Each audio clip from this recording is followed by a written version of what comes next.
Hola oyentes de Radio Sefrad y bienvenidos a Milim, la historia de las diásporas con Alicia Benmergui. Vamos a seguir hablando de historia y vamos a seguir hablando de los judíos de Oriente, pero déjame que recuerde a los oyentes que esta y muchas historias más la pueden encontrar en milimcultural.com.ar y si lo desean también pueden suscribirse a un boletín que cada 2 semanas les traerá las novedades de la historia judía escribiendo a cultural@arnet.com.ar.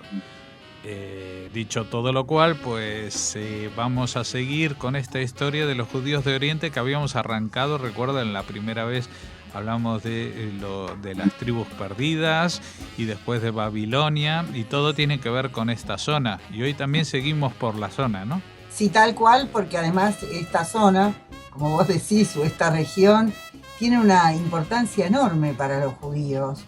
Tiene una importancia enorme porque, bueno, ahí se constituyen, este es el primer Galut Babel, por eso estamos hablando, por el forzado exilio al que llevó Nabucodonosor a los judíos a Babilonia.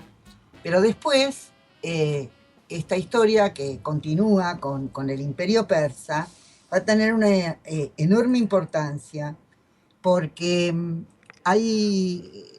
cuando se constituye, yo conté la última vez que estos imperios son enormes, son ultrapoderosos. En general los judíos creo que no dejaron de padecer ninguno, porque eran un pueblo pequeño y vulnerable, estaban en una región muy importante como los otros pueblos de ahí.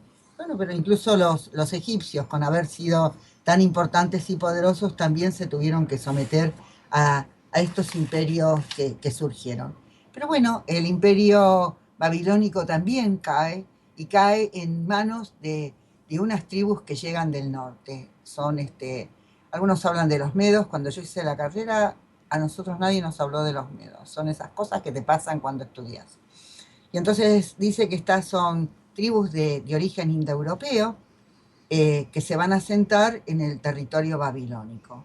Y ahí van a formar lo que se llama el primer imperio universal, que es el imperio persa, que va a abarcar una enorme región y que lo va a hacer en el territorio que se conoce con el nombre de Irán. ¿Por qué se llama Irán? Irán significa ario. Ellos son arios, de origen indoeuropeo. Y se van a establecer estas tribus o estos persas en una región con mucha tradición. Tienen una tradición religiosa, cultural, ritual, artística. Todo esto va a ser tomado por los persas, lo van a utilizar. Pero van a tener, este imperio va a tener sus propias características, y a pesar de que, bueno, parte de esta historia nosotros la conocemos, está en la Biblia, es la historia, en las crónicas está de Ezra y Nehemías. Esto es pura historia, es verdad lo que ahí se cuenta. Bueno, es verdad con los debidos intereses que tuvieron quienes redactaron y contaron eso. Pero bueno, lo que nosotros sabemos es que en un periodo casi de 100 años, entre el 500 y pico y 400 y pico, los judíos son autorizados, un poco no sé si tantos, si son tan autorizados.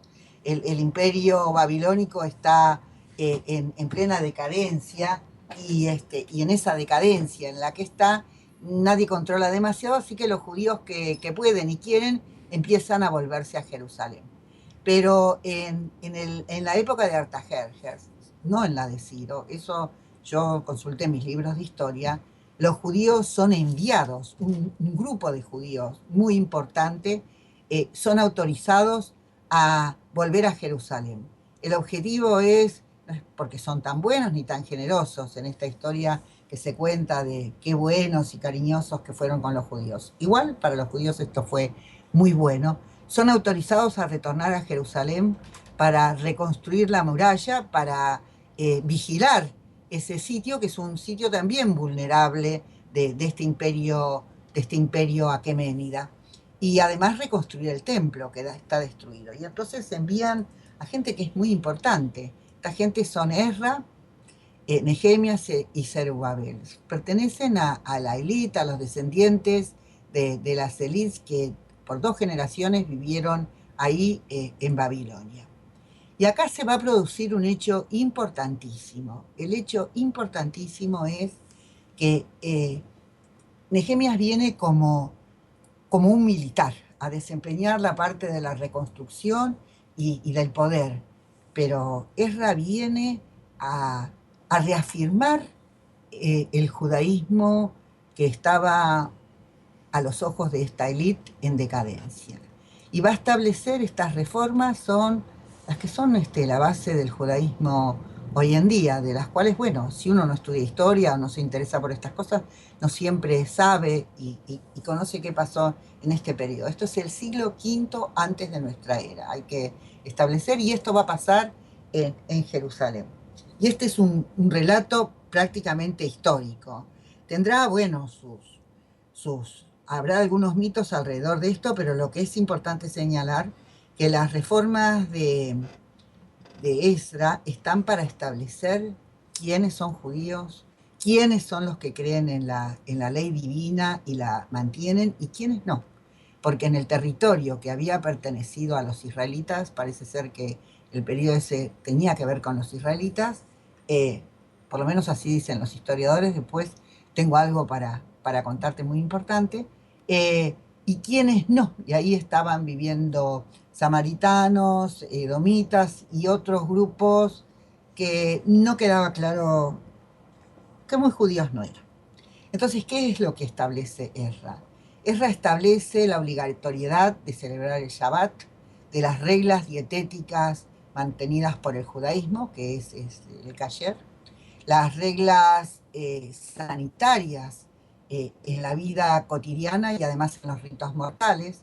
No eran muchos los pueblos en aquella época que decidían no tener contacto con los muertos, enterrarlos lejos de los lugares poblados y a profundidad. Ellos habían descubierto que los muertos contaminaban, no los muertos, sino la descomposición. Pero además la otra cosa que se establece con mucha fuerza es la circuncisión. La circuncisión es una práctica que llevaron a cabo muchos pueblos del Medio Oriente y del norte de África, no sé si del sur, pero eso es seguro. Pero por primera vez históricamente se establece y se determina que la circuncisión para los judíos es la señal del pacto entre Dios y el pueblo de Israel. Y hizo otra cosa, Ezra, que hay mucha gente que no lo sabe, porque en general se dice que ¿por qué es la obligación? Los judíos, estos que vuelven, tienen la obligación solo de casarse con las mujeres de su propio grupo. Aquellos que estaban casados con samaritanas, él estableció que debían separarse, divorciarse de ellas. Así que está claro que a partir de aquí los judíos no van a casarse con mujeres ajenas a su propio grupo. Bueno, después el relato bíblico habla de montones de casamientos y todo eso, porque evidentemente las prohibiciones están para ser vulneradas, pero la prohibición es esa. Tendrá que ver con algunas cuestiones, algunos dicen con cuestiones económicas, con una serie de cuestiones, porque los que vuelven, estos son los descendientes de la gente que perteneció a los templos, los sacerdotes y los escribas. Zerubabel fue él, aristócratas y propietarios de las tierras. Y el resto deberá guiarse por las normas de ellos. También lo que dicen los historiadores es que la tierra estaba ocupada por pueblos ajenos, a los que ellos llaman los pueblos de la tierra. Eso queda absolutamente claro, que no son como ellos. ¿Por qué es tan importante esta historia del Imperio Persa? Bueno, porque el Imperio Persa va a ser enorme, porque los persas van a ser bastante tolerantes en cuestiones religiosas, y entonces los judíos pudieron ir y venir. Eso todo el tiempo pasó entre Jerusalén y lo que fue primero Babilonia, después fue el Imperio Persa, después acá va a ser el imperio establecido helénico, que es el imperio que crea Alejandro Magno. después va a ser un imperio que va a resistir a las invasiones romanas, y los judíos siempre vivieron allá.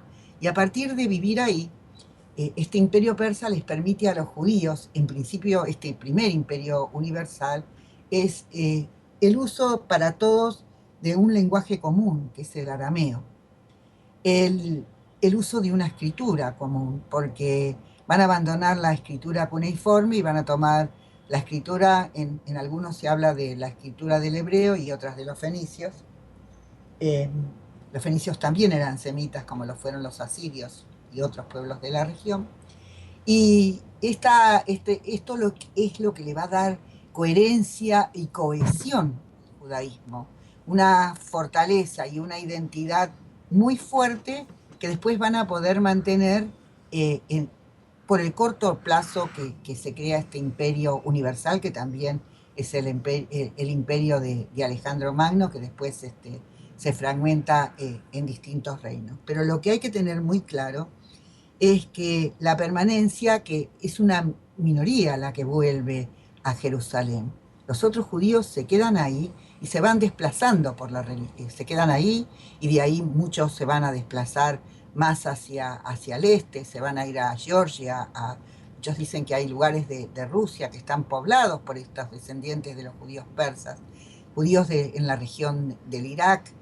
Ahí van a vivir estos judíos hasta mediados del siglo XX. ¿Por qué digo hasta mediados del siglo XX? Porque, bueno, con la creación del Estado de Israel, muchos de estos, la mayor parte de ellos los expulsaron a su población judía.